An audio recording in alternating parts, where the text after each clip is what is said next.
യേശു കർത്താവിന് കഴിയാത്ത ഒരു കാര്യവുമില്ല. അവൻ പ്രകൃതിയുടെ മേൽ ശക്തി പ്രദർശിപ്പിച്ചവനാണ്. അവൻ രോഗത്തിൻ്റെ മേൽ ശക്തി പ്രദർശിപ്പിച്ചവനാണ്. അവൻ മരണത്തിൻ്റെ മേൽ ശക്തി പ്രദർശിപ്പിച്ചവനാണ്. ശിഷ്യന്മാർ കടലിൽ വളരെ ഭയപ്പെട്ട് അലറി വിളിക്കുമ്പോൾ, കർത്താവേ, ഞങ്ങൾ നശിച്ചു പോകുന്നതിൽ നിനക്ക് വിചാരമില്ലയോ എന്ന് പറഞ്ഞ് കരഞ്ഞപ്പോൾ എഴുന്നേറ്റ് വന്ന് കടലിനോട് അനങ്ങാതിരിക്കുക, അടങ്ങുക എന്ന് കൽപ്പിച്ച പ്രകൃതിയുടെ മേൽ അവന്റെ ശക്തി വ്യാപരിച്ച ദൈവമാണ് യേശു കർത്താവ്. Praise God, hallelujah. രോഗത്തിന്റെ മേൽ അവന്റെ ശക്തി നമ്മൾ കണ്ടതാണ്.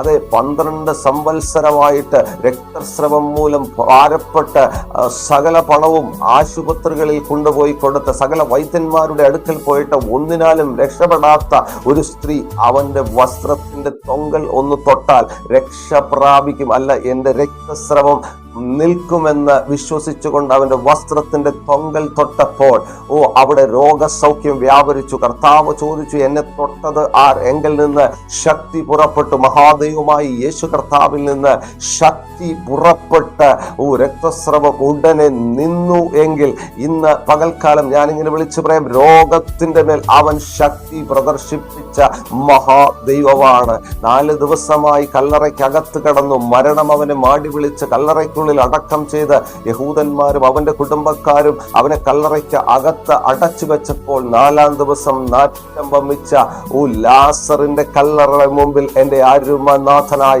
യേശു കർത്താവ് വന്നു നിന്നു. എന്നിട്ട് പറഞ്ഞു, ലാസറെ, നീ ഇങ്ങ് പുറത്തു വാ. Praise God, hallelujah. എന്നിട്ട് യേശു കർത്താവ് പറയുന്നു, അവന്റെ കെട്ട് അഴിച്ചുവിട്, അവൻ സ്വതന്ത്രനായി പോകട്ടെ. മരണത്തിന്റെ മേൽ, പ്രകൃതിയുടെ മേൽ മാത്രമല്ല, രോഗത്തിന്റെ മേൽ മാത്രമല്ല, മരണത്തിന്റെ മേൽ അധികാരം കാണിച്ച മഹാദൈവം യേശു കർത്താവ് ഇതിന്റെ നടുവിൽ വ്യാപരിക്കുന്നു.